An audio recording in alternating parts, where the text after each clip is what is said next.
Hello friends, नमस्कार। बहुत बहुत स्वागत है आपका हमारे चैनल में। जैसा कि आप थंबनेल में देख रहे होंगे कि हम जो है आज पढ़ने वाले हैं 25 मार्क्स के क्वेश्चंस जो बोर्ड परीक्षा में एमपी बोर्ड में पूछे जाते हैं। क्योंकि जो है आपके इस बार एग्जाम होने वाले हैं वो 4 सेटों में होने वाले हैं। जैसे कि आपको जानकारी होगी कि 4 सेट में एग्जाम होने वाले हैं, A B C and D. तो 4 सेटों में जो है अलग-अलग टाइप के क्वेश्चंस आने वाले हैं और जो है विकल्पों की कहीं न कहीं या फिर चूज़ द करेक्ट या ऑप्शनल क्वेश्चन की एक महत्वपूर्ण भूमिका होती है जो है 100 आउट ऑफ 100 लाने में, या फिर जो है पास होने के लिए भी जो बहुत ज़्यादा वीक है मैथ में उनके लिए भी जो है बहुत हेल्पफुल होने वाली है वीडियो। तो ध्यान से देखना बिना स्किप किए हुए। चलिए पहले क्वेश्चन पे देखते हैं क्या है। सही विकल्पों का चयन कीजिए है क्वेश्चन। यदि दो संख्याओं का गुणनफल 32 है, दो संख्याओं का गुणनफल 32 दिया है, दो संख्याओं का गुणनफल कितना दिया है 32, दो संख्याओं का गुणनफल 32 दिया है और एलसीएम दे रखा है 8, तो हमें एचसीएफ निकालना है। जब इस प्रकार की कंडीशन दी हो कि दो संख्याओं का गुणनफल दिया हो और हमें या एलसीएम निकालना हो या एचसीएफ, दो में से एक दिया होगा, तो हमें एलसीएम दिया है। तत्काल जो है जो दो संख्याओं का गुणनफल है उसमें हमें जो है एलसीएम या एचसीएफ का भाग दे देना है। तो इसमें जो है मैं 8 का भाग दे दूंगा। 8 है एलसीएम, 8 चौको 32, तो इसका आंसर सही आंसर कितना होगा 4। सही आंसर आपका 4 होगा। यदि दो संख्याओं का एलसीएम कितना दे रखा है 8 है, यदि एचसीएफ 8 होगा तो इसका इसमें जो है हम क्या कर देते, भाग दे देते। ठीक है, क्लियर है। कुछ भी दिया हो हमें तत्काल क्या कर देना है, गुणनफल से भाग दे देना है, क्योंकि आप जानते हैं दो संख्याओं का गुणनफल बराबर एचसीएफ इंटू एलसीएम होता है। Okay, next question. Next question है आपका सेकंड, पूछ रहा है सेकंड क्वेश्चन में है एचसीएफ 91 और 21, सॉरी 91 एंड 21 है, मतलब एचसीएफ निकालना है 91 एंड 21 का। तो देखें 91, तो 91 के फैक्टर क्या होंगे भैया, 91 के फैक्टर हो जाएंगे 7 इंटू 13, 13 7 91, और 21 के फैक्टर भी निकालेंगे तो 7 गुणे 3 होंगे। एचसीएफ क्या होता है, हाईएस्ट कॉमन फैक्टर, मतलब जो दोनों में मिले, तो हमें एचसीएफ कितना मिल गया 7। तो इसका राइट आंसर 7 होगा। इसका राइट आंसर कितना होगा, 7 होगा। Next question. नेक्स्ट क्वेश्चन है आपका किसी पूर्णांक, क्वेश्चन नंबर थर्ड, किसी पूर्णांक m के लिए प्रत्येक सम पूर्णांक रूप होगा। तो सम संख्या क्या कहलाती है, सबसे पहले हमें पता होना चाहिए सम संख्याएं वे संख्याएं कहलाती हैं जो दो से पूर्ण रूप से विभाजित हो जाए, जिनमें दो का भाग चला जाए वो सम संख्याएं हैं।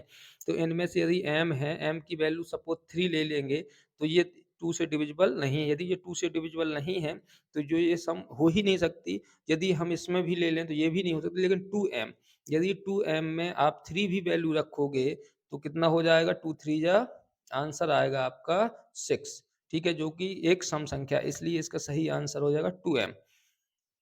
नेक्स्ट क्वेश्चन, किसी पूर्णांक q के लिए प्रत्येक विषम पूर्णांक का रूप होगा, विषम पूर्णांक का रूप होगा तो वो होगा 2q प्लस, क्वेश्चन नंबर जो है फोर्थ में, क्वेश्चन नंबर फोर्थ है आपका। तो किसी पूर्णांक q के लिए प्रत्येक विषम पूर्णांक का रूप होगा तो वो होगा 2q plus 1। 2q plus 1, suppose q की वैल्यू आपने कुछ भी ले लो, 2 ले लो, 3 ले लो, 4 ले लो, इसमें वैल्यू फुट करो तो 2 इंटू 2 प्लस 1, तो 2 2 जा 4 प्लस 1 इक्वल टू हो जाएगा आपका आंसर 5, जो कि जो है एक क्या है, विषम संख्या है। तो इसलिए इसका आंसर क्या हो जाएगा, 2q plus 1। Next question, lesson wise question आपके लिए गए हैं। वह बड़ी से बड़ी संख्या जिसे 70 और 125 से विभाजित करने पर क्रमशः 5 एवं 8 से फल बचे, ऐसी संख्या कौन सी है जो हम जो है इनमें से यदि भाग दे दें तो 70 और 125 में भाग दें, ऐसी कौन सी संख्या है कि भाग दें तो 5 और 100, 5 और 8 बचे। तो 13 एक कुछ क्वेश्चंस ऐसे होते हैं जो जो है आपके ऑप्शंस पर जो डिपेंड करते हैं। जैसे 13 का डिवाइड करेंगे तो 13 पना 65 5 बार में जाएगा, 13 पना 65, यहाँ पे शेष 5 बच रहा है, इसका तो ठीक है। अब इसका भी भाग देंगे तो 13 26 13 29 चौको 53 65 3 3 देंगे 13 अट्ठे 13 नम्मा 107।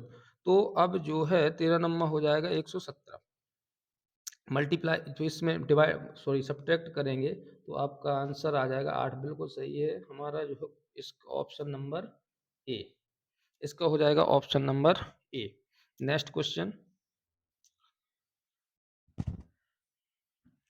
एक अशून्य परिमेय संख्या, एक अशून्य परिमेय संख्या एवं परिमेय संख्या का गुणनफल सदैव परिमेय संख्या होता है। हमेशा जो है सदैव परिमेय संख्या होता है। ओके सॉरी कौन सा क्वेश्चन, हाँ मैं कर रहा था एक एक अशून्य परिमेय संख्या एवं एक परिमेय संख्या का गुणनफल होगा हमेशा जो है आपका सदैव परिमेय संख्या होता है। नेक्स्ट क्वेश्चन, नेक्स्ट क्वेश्चन है अपना क्वेश्चन नंबर 7। यदि दो संख्याओं का गुणनफल 32 है, सेम क्वेश्चन है जो है क्वेश्चन नंबर फर्स्ट दे दिया गया है, आंसर होगा 4। क्वेश्चन नंबर फर्स्ट देख लेना। नेक्स्ट क्वेश्चन, क्वेश्चन नंबर 8, सह अभाज्य संख्याओं का एचसीएफ होता है। सह अभाज्य संख्याओं का एचसीएफ कितना होता है? सह अभाज्य संख्या है क्या? सह अभाज्य संख्या वे संख्या मतलब युग्म में दी रहती हैं, जोड़े में दी रहती हैं, पेयर में दी रहती हैं। जैसे 3 और 5, 3 और 5 का मैं कहूँ एचसीएफ कितना आएगा तो 1। जिसका भी एचसीएफ 1 आता है वे सह अभाज्य संख्याएं होती हैं। मतलब सह अभाज्य संख्याओं का एचसीएफ हमेशा कितना होता है आपका 1 होता है। नेक्स्ट क्वेश्चन, 16-20 का एचसीएफ बिल्कुल छोटे छोटे क्वेश्चन पूछ लेता है। देखो 2022 में जो है ये पूछा भी गया है कि 16 और 20 का, तो 16 के जो फैक्टर होंगे मैं करूंगा 4 गुणे 4, 4 चौको 16, ठीक है। और अपना 20 के जो फैक्टर होंगे तो वो होंगे 4 गुणे 5, 4 पंचे 20, दोनों में क्या मिल रहा है 4 4 बस मिल रहा है, तो इसका आंसर हो जाएगा, इसका एचसीएफ हो जाएगा 4। अगला क्वेश्चन, इनमें से अभाज्य संख्या है, इनमें से अभाज्य संख्या है। देखो अभाज्य संख्या क्या कहलाती है? अभाज्य संख्या वे संख्याएं होती हैं जो स्वयं अथवा एक के अतिरिक्त किसी अन्य से डिविजिबल नहीं हो, मतलब या तो वो खुद से कटे, खुद से डिवाइड हो, या फिर एक से डिवाइड हो, भी अभाज्य संख्या। देखिए इसमें चेक करेंगे ऑप्शन से, जो 4 है हमारी 4 हो नहीं सकती क्योंकि 4 2 से भी कैंसिल हो रही है, 6 भी नहीं हो सकता, 12 भी नहीं हो सकता, लेकिन 13 है जो किसी की टेबल में नहीं आता। क्लियर है? यदि वीडियो पसंद आ रही हो तो कृपया वीडियो को जो है लाइक कर दें, सब्सक्राइब कर दें चैनल को और शेयर कर दें। नेक्स्ट क्वेश्चन है आपका, एक द्विघाती बहुपद x square plus 4x plus 4 के शून्यक होंगे।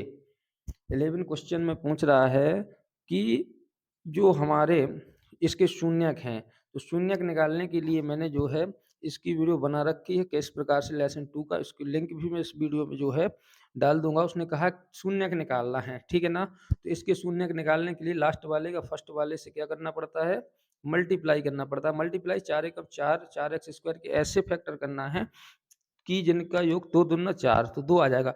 तो इसके जो है जो शून्यक होंगे, जो शून्यक आएंगे वो -2 और -2 होंगे। नेक्स्ट क्वेश्चन, यदि द्विघाती बहुपद इतने ax square plus bx plus c के शून्यक अल्फा बीटा हैं, क्वेश्चन में उसने देखो कहा है कि यदि इस जो समीकरण दिया है इसके शून्यक अल्फा और बीटा हैं तो अल्फा इंटू बीटा की वैल्यू क्या होगी। तो शून्यकों का गुणनफल पूछा है, तो शून्यकों का गुणनफल होता है c/a, ठीक है ना। और शून्यकों का यदि योगफल कहीं पूछ ले आपको, शून्यकों का योगफल अल्फा प्लस बीटा बराबर, तो वो होता है -b/a, ठीक है। नेक्स्ट क्वेश्चन, नेक्स्ट क्वेश्चन है बहुपद, बहुपद x स्क्वायर -3 के शून्यक होंगे। तो देखो इसमें जो है क्या करेंगे, x स्क्वायर इसको ले लेंगे अपन, x स्क्वायर देखना इसको, इसके शून्यक होंगे तो x स्क्वायर -3 इक्वल टू 0 ले लो, तो x स्क्वायर इक्वल टू हो जाएगा प्लस का 3, रूट उस साइड भेजेंगे तो x इक्वल टू स्क्वायर है, स्क्वायर को रूट में जाएगा तो ये पहुंचेगा प्लस और माइनस में √3। तो इसका राइट आंसर हो जाएगा क्वेश्चन नंबर 2, ठीक है। नेक्स्ट क्वेश्चन है 14, कह रहा बहुपद एक्स स्क्वायर -49 के शून्यक होंगे। अपन को निकालना है एक्स स्क्वायर माइनस 49 के शून्य। देखो इसको क्या करेंगे, एक्स स्क्वायर का X square minus 49 equal to 0। तो एक्स स्क्वायर माइनस 49 जो है 7 का स्क्वायर होगा इक्वल टू 0। तो a square minus b square, एक बार इसको प्लस में लिख दो और एक बार इसी को माइनस में लिख दो इक्वल टू 0। तो एक्स प्लस 7 बराबर 0, सॉरी 7 बराबर 0। तो x इक्वल टू आ जाएगा -7 और एक बार इसी का आंसर आ जाएगा +7। तो हमारा ऑप्शन नंबर ए बिल्कुल राइट है, ऑप्शन नंबर ए आंसर हो जाएगा। नेक्स्ट क्वेश्चन,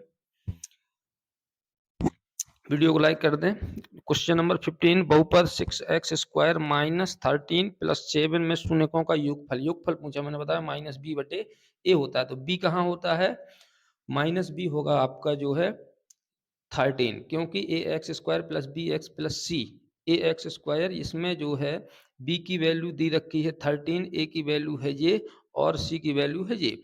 तो हमें जो है अल्फा प्लस बीटा की वैल्यू निकालना है। तो alpha plus beta equal to minus b बटे ए होती है। क्लियर है, माइनस बी बटे ए, माइनस बी बटे ए। तो माइनस बी की वैल्यू है आपकी 13, ठीक है, और ए की वैल्यू है 6। मतलब कि माइनस का जो है 13/6, जो जहां पे भी ऑप्शन होगा वो हमारा राइट आंसर हो जाएगा। Option number A. स्क्रीनशॉट बिल्कुल भी नहीं लेना है आपको, क्योंकि मैं आपको जो है इसकी पूरी की पूरी पीडीएफ आपके टेलीग्राम चैनल में जो है प्रोवाइड करा दूंगा। तो आप जो डिस्क्रिप्शन में दी गई लिंक को टेलीग्राम चैनल ज्वाइन कर लें, जिससे जो है जितना भी कंटेंट है एग्जाम की डेट तक, एग्जाम के दिन तक जो भी कंटेंट आएगा मैं आपको प्रोवाइड कराता रहूँगा। ठीक है, डिस्क्रिप्शन में लिंक है, टेलीग्राम नहीं तो व्हाट्सएप की भी लिंक मैं डाल दूंगा, तो में से किसी एक को ज्वाइन कर लेना। फिर लिखा नेक्स्ट क्वेश्चन में आते हैं। बहुपद एक्स स्क्वायर, बहुपद x square plus 10x plus 24 के शून्यकों का गुणनफल। इसमें भी है, उसने गुणनफल पूछ लिया। गुणनफल मतलब उसने पूछा है alpha into beta equal to होता है सी बटे ए। यहाँ पे ए बी सी, सी की वैल्यू कितनी है 24, ए की वैल्यू कितनी दे रखी है 1, एक्स स्क्वायर के साथ में कुछ नहीं है तो 1, 24 के नीचे 1 नहीं लगाना है, किसी के नीचे 1 नहीं लगाया। Option number C, option number जो है 3 बिल्कुल राइट होगा। ऑप्शन नंबर 3 is right answer. Question number 17, question number 17 में कह रहा है द्विघाती बहुपद a x square plus b x plus c के शून्यकों का योगफल, जो मैं अभी बताया था कि योगफल हमेशा बी बटे ए होगा। शून्यकों का योगफल हमेशा क्या होगा, बी बटे ए। याद करके रखना, शून्यकों का गुणनफल निश्चित जो है इस क्वेश्चन, इनमें से दो क्वेश्चन आएगा। योगफल में या तो नंबर दे देगा फिर पूछ लेगा, या फिर a x square plus b x या गुणनफल पूछ सकता है। 100% 2022 में आपका क्वेश्चन जो है ये पूछा भी गया था।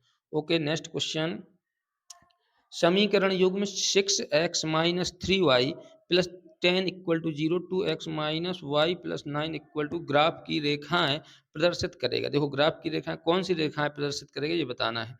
एक निश्चित बिंदु पर, एक निश्चित बिंदु पर जो है परस्पर प्रतिच्छेदी रेखाएं प्रदर्शित करेगा, दो निश्चित बिंदु पर परस्पर प्रतिच्छेदी रेखाएं प्रदर्शित करेगा, या फिर जो है समपाती रेखाएं या फिर समांतर रेखाएं। इसके लिए हमें देखो क्या करना पड़ेगा, आपने जो है पढ़ा होगा a1/a2 b1/b2 c1/c2 की वैल्यू निकालनी पड़ेगी। तो a1, इसमें a1 b1 c1 a2 b2 c2 लिखा है। यदि समझ में नहीं आ रहा तो मैं आपको जो है इसका पूरी के पूरा जितना भी है इसका डिटेल में मैंने समझाया है, देख लेना। यदि फिर भी समझ में नहीं आता है कोई क्वेश्चंस इन विकल्पों में से, तो आप जो है कमेंट बॉक्स में कमेंट डाल देना, तो मैं आपका जो है उस कमेंट, जितने भी कमेंट्स आएंगे उन्हीं का एक अलग से वीडियो बना दूंगा। तो अगला क्वेश्चन है 6x स्क्वायर माइनस, तो इसमें हो जाएगी a1 6 है भाई, इसमें जो है a2 2 हो जाएगा इक्वल, और इसकी वैल्यू निकल आई 2 3 या 6 मतलब 3 निकल आई। चलिए इसकी तो 3 निकल आई। अब इसके बाद दूसरा है माइनस का 3 अपॉन माइनस का 1, माइनस से माइनस कैंसिल, तो इसकी भी 3, दो बराबर है a1 b1 बराबर है c1 का 10 अपॉन C1 का हो जाएगा 10/9, ये बराबर नहीं, मतलब हमें पता चला A1/A2 equal B1/B2 but not equal C1/C2। इसलिए यह कौन सा हल हो जाएगा, कोई भी हल नहीं होगा। इसका आंसर क्या होगा, कोई भी हल नहीं होगा, अर्थात इसका आंसर समांतर रेखाएं होंगी, इसका आंसर क्या होगा, समांतर रेखाएं होंगी। ये समझ में नहीं आ रहा जो है मुझे क्वेश्चन नंबर या फिर पूरा का पूरा क्वेश्चन का स्क्रीनशॉट आप जो है कमेंट में पेस्ट कर देना, क्वेश्चन नंबर बस लिख देना, मैं आपको जो है पूरा डिटेल में समझा दूंगा। नेक्स्ट क्वेश्चन 19, यदि एक समीकरण युग्म संगत है, यदि एक समीकरण युग्म संगत है तो रेखाएं होंगी, तो रेखाएं होंगी, यदि एक है तो या तो वो प्रतिच्छेदी होंगी या फिर संपाती। कब होती हैं संगत रेखाएं, या तो वो प्रतिच्छेदी हों या फिर संपाती हों। यदि संपाती हों तो आश्रित आश्रित जो है संगत होंगी, यदि प्रतिच्छेदी हैं तो वो संगत होंगी। क्लियर है। नेक्स्ट क्वेश्चन, के किस मान के लिए इतने इतने इतनी रेखाएं जो है संपाती होंगी, के किस मान के लिए, तो इसमें जो है के का मान निकालना पड़ेगा। ये दिया है आपका के दिया है भाई, उसने पूछा के किस मान के लिए, तो के कौन सा मान ऐसा है जिसके लिए रेखाएं संपाती प्रदर्शित करेंगे, के किस मान के लिए रेखाएं संपाती प्रदर्शित करेंगे, तो इसका राइट आंसर हो जाएगा 2। ठीक है। नेक्स्ट क्वेश्चन, सी के किस मान के लिए रेखाएं इतने इतने के अनंतः अनेक हल होंगे, सी के किस मान के लिए अनंततः अनेक हल होंगे, तो इसका आंसर हो जाएगा 3 भैया, इसका आंसर क्या हो जाएगा 3। अनंत अनेक हल सबकी कंडीशंस जो है होती हैं, द्वितीय हल में बाद में बता दूंगा। दो अंकों की संख्या के अंकों को संख्या को अंकों का योग 9 है, यदि इन्हें जोड़ दिया जाए तो अंकों को उलट दिया जाए। ठीक है, तो इसको जो पूरा का पूरा सॉल्व करना है आपको, इसमें तो नहीं कर सकता मैं, यदि कोई डाउट हो इसका 361 होगा आंसर। नेक्स्ट क्वेश्चन, जब a1 upon a2 equal b1 upon b2 not equal c1 upon c2 हो तो समीकरण का इतने इतना इतना।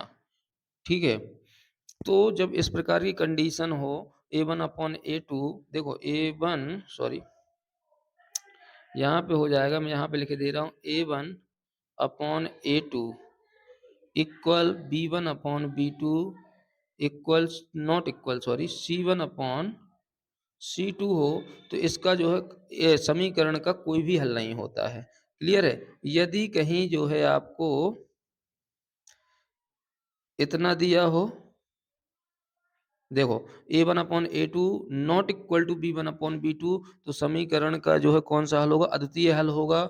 और यदि यदि तीनों इक्वल हैं c1 upon c2, a1 upon a2 equal b1 upon b2 equal c1 upon c2, तो समीकरण निकाय के अनंतः अनेक हल होंगे। लेकिन उसने पूछा है हमसे कि इसमें जो है कौन सा हल होगा, a1 upon a2 equal b1 upon b2 not equal to c1 upon c2 का कोई भी हल नहीं होगा। Next question 23, x minus 2y equal to 0 इतने इतने की रेखाएं, x माइनस 24 है question number, x minus 2y equal to 0 और 3x minus 20 3x plus 4y minus 20 equal to 0 में रेखाएं कौन सी होंगी। सबसे पहले आपको जो है यहाँ पे कितना है a1 की, ये इसमें 1/3 हो जाएगी। देखो a1 अपॉन a2 1/3, इसकी क्या निकलेगी भैया, दूसरे की निकालेंगे तो ये निकलेगी -2/4, 2 एकम 1/2 आ जाएगा, मतलब 1/3 है, ये 1/2 आ रहा था, जो दोनों बराबर नहीं है, इसलिए इसका आंसर जो प्रतिच्छेद करती हैं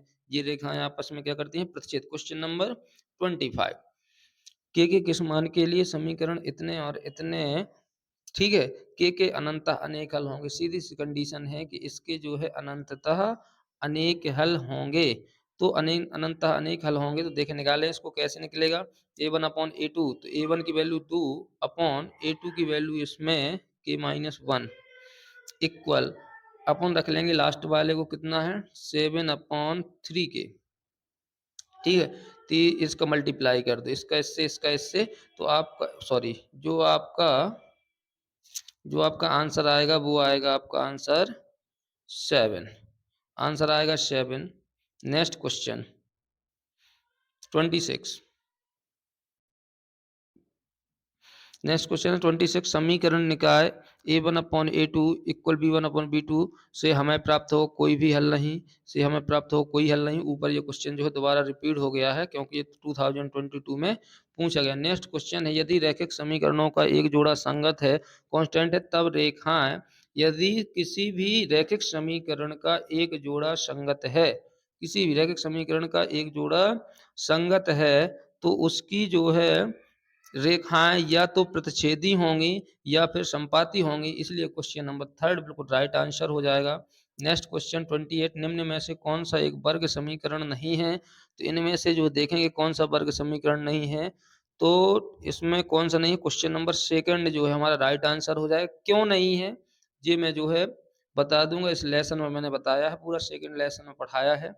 यदि फिर भी समझ में नहीं आता है तो आप मुझे कमेंट कर देना। यदि 1/2 वर्ग समीकरण एक्स स्क्वायर प्लस के एक्स माइनस 5/4 का एक मूल है, तो के का मान, तो भैया इसमें जो है 1/2 है, तो पूरे समीकरण में x की जगह पे कितना रख देंगे, 1/2 का स्क्वायर प्लस, ठीक है, k इंटू 1/2 रख देंगे और माइनस 5/4। अब इसको जो है आप जब सॉल्व करेंगे पूरा 1/4 हो जाएगा। जब इसको पूरा का पूरा आप सॉल्व करेंगे तो जो आपका आंसर आएगा वो आंसर आएगा 2। कितना आएगा, राइट ऑप्शन हो जाएगा 2। सॉल्व करके देख लेना। क्वेश्चन नंबर 30, निम्न में से किसी वर्ग समीकरण के मूल वास्तविक हैं या अवास्तविक हैं, इसको जो फॉर्मूला से निकाल लेना। ठीक है, तो इसमें हमें बताना है कौन से मूल्य जो है इसमें वास्तविक हैं। तो इसका जो है राइट आंसर होगा क्वेश्चन नंबर वास्तविक नहीं है, तो इसके मूल्य जो है वास्तविक नहीं होंगे। फर्स्ट, ऑप्शन नंबर फर्स्ट, द्विघाती समीकरण x square minus 4x plus 4 के विभक्तर जो है, इसमें विभक्तर निकालने वाला डी इक्वल टू पढ़ा होगा सूत्र बी स्क्वायर माइनस 4ac, वो वाला लगा के यहाँ पे बी की वैल्यू, ए की वैल्यू यहाँ ये है, बी की वैल्यू यहाँ पे, सी की वैल्यू ये है। एक्स स्क्वायर के साथ में जो लिखा होता है वो ए की वैल्यू होती है बी के साथ, एक्स के साथ, और सी की वैल्यू जो होगी वह किसके साथ, बिना किसी के, ठीक है, वो सी की वैल्यू। यहाँ से विभक्तर निकालेंगे आप, तो आपका जो है विभक्तर निकल के आने वाला है कितना, 0। नेक्स्ट, द्विघाती समीकरण 4x स्क्वायर माइनस, ये स्क्वायर लगा है, ठीक है, ये जो है आपका स्क्वायर लगा है, 4x square minus x plus, इसके मूल्य होंगे। तो जो अपना द्विघाती, इसको सॉल्व करेंगे जब कि कैसे हैं इसके मूल, तो हमें जो है वास्तविक मूल होंगे। इसके मूल कैसे होंगे, वास्तविक, ठीक है। इसका जो है फर्स्ट नंबर जो है राइट आंसर होगा। द्विघात समीकरण के मूलों के अधिकतम संख्या, द्विघात, देखो क्वेश्चन उसने पूछा है, द्विघात समीकरण के मूलों की अधिकतम संख्या जो है, अधिकतम संख्या होगी 2। अधिकतम संख्या कितनी होगी, 2 होगी। क्लियर है। नेक्स्ट क्वेश्चन, समीकरण x माइनस 2 के पावर 2 बराबर 0 के हल, देखो x माइनस 2 के पावर 2 जो दिया है 34 में, उसका जो है हमें सॉल्व करेंगे। जब भी हम इसको क्या करेंगे, सॉल्व करेंगे, तो इसका क्या बनेगा, ए स्क्वायर माइनस बीस, ए प्लस ए माइनस बी का होल स्क्वायर बना, तो a square minus b square मतलब 2 का स्क्वायर प्लस बी स्क्वायर होता है, सॉरी, माइनस 2ab 2x हो जाएगा। तो यहाँ पे इक्वल टू 0 लगा ही है, तो x square minus 2x plus का 4 इक्वल टू 0। ठीक है, अब इसको जो है आप सॉल्व करेंगे, तो इसके जो मूल्य निकलेंगे कि 4, जब 4 4 के ऐसे फैक्टर करो प्लस करने पे, ठीक है, तो आपका प्लस करने पे जब आपका 2, इस प्रकार के जब आप क्या निकालेंगे, इसके फैक्टर निकालेंगे या उसको स्क्वायर को उस साइड डायरेक्टली भेज देंगे, सॉरी इसको डायरेक्ट कर लो। जैसे x है, आपको दिया है x माइनस 2 के पावर 2 इक्वल टू 0, स्क्वायर को भेजा तो x minus 2 equal to under root 0 हो गया। ठीक है, अब अंडर रूट 0 कोई मतलब नहीं है, x माइनस 2 इक्वल टू 0 बचा, x इक्वल टू 2 हो गया। तो आंसर वाह, हमारा जो है सेकंड नंबर राइट आंसर हो जाए। नेक्स्ट क्वेश्चन जो कि जस्ट प्रीवियस ईयर पूछा गया है, द्विघाती समीकरण का मानक रूप, भाई देखना है कौन सा होगा मानक रूप। उसने पूछा a square x plus b x, यहीं पे गलतियां करते हैं बच्चे, क्या करते हैं वो देखते नहीं है क्वेश्चन को। उसने ए के पावर लगा दी, यहाँ पे जो है किसके पावर होनी चाहिए, एक्स के, इसमें है, तो इसका मानक रूप कौन सा है, option number second. Next question जो है आपके, अभी मैंने टोटल 4th लेसन तक ये क्वेश्चन लिए थे। यदि आप लोग और इसी प्रकार के क्वेश्चंस देखना चाहते हैं तो हमें जो है सपोर्ट करें, वीडियो को जो है लाइक करें, चैनल सब्सक्राइब करें, शेयर करें। Thank you.